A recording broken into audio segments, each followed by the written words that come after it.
অনুপধিকারী তরুণ এই ঘটনার পরপরই আপনি পুরোটা আসলে ফলো করছেন এবং আপনার কাছ থেকে আমরা তথ্য পাচ্ছিলাম। আমাদের কি একটু জানাবেন, যেহেতু আগুন নিয়ন্ত্রণে এসেছে, এখন পর্যন্ত আসলে কি তথ্য সেক্ষেত্রে জানা গেল? কিভাবে এই আগুনের সূত্রপাত? বলা হচ্ছে বৈদ্যুতিক শর্ট সার্কিট। আসলে কিভাবে ঘটনাটা ঘটেছিল একটু জানাবেন। পরবর্তীতে কি পরিমাণ ক্ষয়ক্ষতি হলো এবং এই বিষয়ে নিয়ে ফায়ার সার্ভিস আসলে কি জানিয়েছে?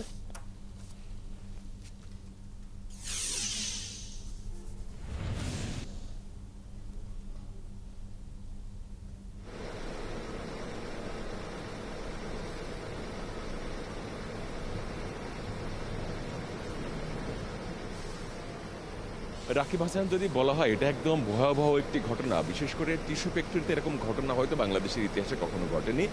এইটা হলো মেঘনা গ্রুপ অফ ইন্ডাস্ট্রিজের ফ্রেশ টিস্যু ফ্যাক্টরি যে ইউনিট 2তে এই ঘটনা।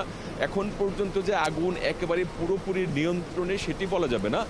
আমরা আসার পরে যেটি দেখলাম যে প্রায় 16টি ইউনিট কাজ করেছে এখানে আগুন নিয়ন্ত্রণে।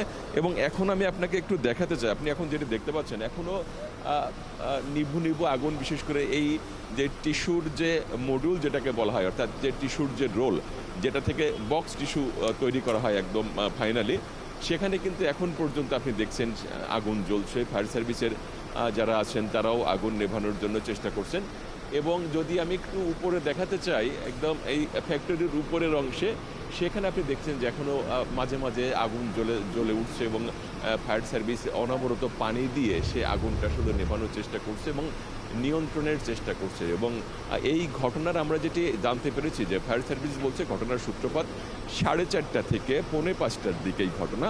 এবং ফায়ার সার্ভিস এখানে যখন আসে তখন 5টা, 5:15টার দিকে তারা এখানে আসে। তারপর থেকেই মূলত আগুন নেভানোর জন্য চেষ্টা করছে এবং একেবারেই ভস্মীভূত হয়ে গেছে। যদি রাকিব আপনাকে একটু দেখাতে চাই, আপনি যদি স্টুডিওতে বসে দেখতে পারেন বা আমাদের যারা দর্শক আছে তারাও যদি দেখতে পারে, একদম ভয়াবহ ঘটনা। এবং মেঘনা গ্রুপ অফ ইন্ডাস্ট্রিজের সম্মানিত চেয়ারম্যান মোস্তফা কামাল স্যার, তিনিও এখানে ঘটনাস্থলে এসেছিলেন এবং তিনি যেটি বললেন, আমরা ঠিক কী পরিমাণে ক্ষয়ক্ষতি হয়েছে তার কাছ থেকে জানতে চেয়েছিলাম। তিনি বললেন যে ক্ষয়ক্ষতির পরিমাণ প্রায় 1000 কোটি টাকা। তার মধ্যে যে মেশিনারিজ, অর্থাৎ টিস্যু বক্স, যেটাতে কাঁচামাল যেটা প্রক্রিয়াজাত করে টিস্যু বাজারজাত করা হয়, সেই মালামাল, বিশেষ করে যে মেশিনারিজ, সেটা পুড়ে গেছে 500 কোটি টাকার মতো। এবং যে কাঁচামাল টিস্যুর পেপারের, সেইটা সব মিলে আরও 500 কোটি টাকার ক্ষয়ক্ষতির পরিমাণটা প্রায় 1000 কোটি টাকা। এখানে বেজার কর্মকর্তারাও এসেছেন, যেহেতু এটা ইকোনমিক জোনের মধ্যে। বেজা তারা আসলে ক্ষয়ক্ষতির পরিমাণটা যাচাই বাছাই করছে এবং কিভাবে আগুন লাগলো, সঠিক সময়ে ফায়ার সার্ভিস আসছে কিনা, সব কিছু মিলে তারা দেখছে। তবে রাকিব, সর্বশেষ যেটা বলা যায় যে আসলে এই একটা ইন্ডাস্ট্রি পুড়ে একদম ধ্বংস হয়ে যাওয়া, সেখান থেকে পুনরায় সেটা আবার প্রতিস্থাপন করা, আবার নতুন করে উৎপাদনে আসা, সেটা কিন্তু আসলে সময় সাপেক্ষ ব্যাপার। এবং আগুনের এখন যে অবস্থা, সেটা আসলে আরও সময় লাগবে আগুন পুরোপুরি নিভতে। এবং যে বিষয়টা আমরা দেখতে পাচ্ছি সেটা যে এই ভবনের একাংশ প্রায় একদম ধসে গেছে, অর্থাৎ ভেঙে গেছে। সেটা ঠিক পুনর্স্থাপন করতে হবে। আগুন ঠিক কখন একেবারে নিয়ন্ত্রণ আসবে সেটা একটু সময় লাগবে বলতে। ক্ষয়ক্ষতি হয়েছে ব্যাপক। তবে এখান থেকে আবার পূর্বের অবস্থানে ফিরে আসতে, অর্থাৎ উৎপাদনে যেতে মেঘনা গ্রুপ অফ ইন্ডাস্ট্রিজের বেশ দীর্ঘ সময় লাগবে বলে আমার মনে হয়।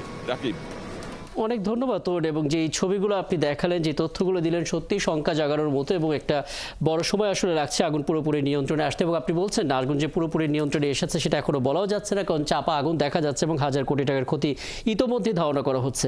অনেক ধন্যবাদ। পরবর্তীতে কথা হবে আপনার সঙ্গে। আমাদের সঙ্গে নারায়ণগঞ্জ থেকে যুক্ত হয়েছিলেন সহকবি অনুপ অধিকারী তরুণ।